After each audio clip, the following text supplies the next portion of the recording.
ദക്ഷിണ കാശി എന്നറിയപ്പെടുന്ന കൊട്ടിയൂരിൽ വൈശാഖ മഹോത്സവം നടന്നുകൊണ്ടിരിക്കുകയാണ്. ഇന്ത്യയുടെ പല ഭാഗങ്ങളിൽ നിന്നായി ആയിരക്കണക്കിന് തീർത്ഥാടകരാണ് ദിനംപ്രതി കൊട്ടിയൂരിലേക്ക് വരുന്നത്. ഉത്സവത്തിലെ ഏറ്റവും വലിയ കൗതുകങ്ങളിലൊന്ന് കൊട്ടിയൂരിൽ മാത്രം ലഭിക്കുന്ന ഓടപ്പൂവാണ്. പ്രസാദമായാണ് പലരും ഇത് വാങ്ങി വീടുകളിൽ സൂക്ഷിക്കുന്നത്. ദക്ഷയാഗത്തിന് നേതൃത്വം നൽകിയ ഭൃഗുമുനിയുടെയും മറ്റ് മുനിമാരുടെയും ജട യാഗം മുടക്കാനെത്തിയ വീരഭദ്രനും സംഘവും പിഴുതെറിഞ്ഞതാണത്രേ ഓടപ്പൂവിന് പിന്നിലെ ഐതിഹ്യം.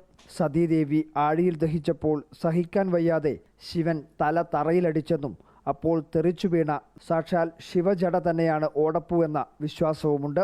കൊട്ടിയൂരിലെത്തുന്ന ഓരോ ഭക്തരും വഴിപാടായാണ് ഓടപ്പൂ സ്വീകരിക്കുന്നത്. കൊട്ടിയൂരത്തെ പ്രസാദം എന്നാണ് ഓടപ്പൂ പ്രസാദം എന്നാണ് എല്ലാവരുടെയും ഒരു സങ്കല്പം. അത് വേറെ എവിടെയും ലോകത്ത് തന്നെ വേറെ എവിടെയില്ല. കൊട്ടിയൂർ ദേവസ്ഥത്തിനാണ് ഇതിൻ്റെ പേറ്റന്റ് ഉള്ളത്. ഏറെ കഷ്ടപ്പെട്ടാണ് ഓടപ്പൂവിൻ്റെ നിർമ്മാണം. ഓട അടിച്ച് ചതച്ച് വെള്ളത്തിലിട്ട് പിഴിഞ്ഞ് കറ കളഞ്ഞ് ചീകി ഒതുക്കി വേണം ഓടപ്പൂ ഉണ്ടാക്കാൻ. ദിവസങ്ങൾ നീണ്ട അധ്വാനം.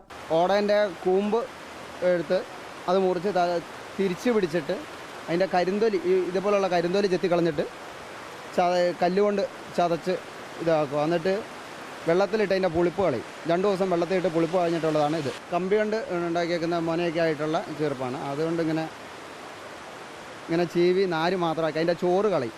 ചൂട് കൂടി ഓടക്കാടുകൾ കുറഞ്ഞു.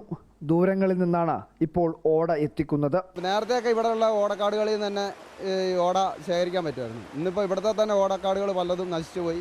ദൂര സ്ഥലങ്ങളിൽ പോയിട്ടൊക്കെയാണ് ഓട കൊണ്ടുവന്നുകൊണ്ടിരിക്കുന്നത്. അതുകൊണ്ട് തന്നെ ഭയങ്കര സാമ്പത്തിക ചെലവ്. പ്രകൃതിയും വിശ്വാസവും സമന്വയിക്കുന്ന പുണ്യഭൂമിയാണ് കൊട്ടിയൂർ. ദർശനം കഴിഞ്ഞ് അടുത്ത വൈശാഖ മാസത്തെ ഉത്സവത്തിനായി കാത്തിരിക്കുന്ന ഭക്തന് ഓടപ്പൂ കൊട്ടിയൂർ പെരുമാളിന്റെ ഓങ്കാര രൂപം കൂടിയാണ്. വീഡിയോ ജേർണലിസ്റ്റ് ലിമേഷ് ചെറുപഴശ്ശിക്കൊപ്പം reporter Arjun Kalyad in reporter, Kannur.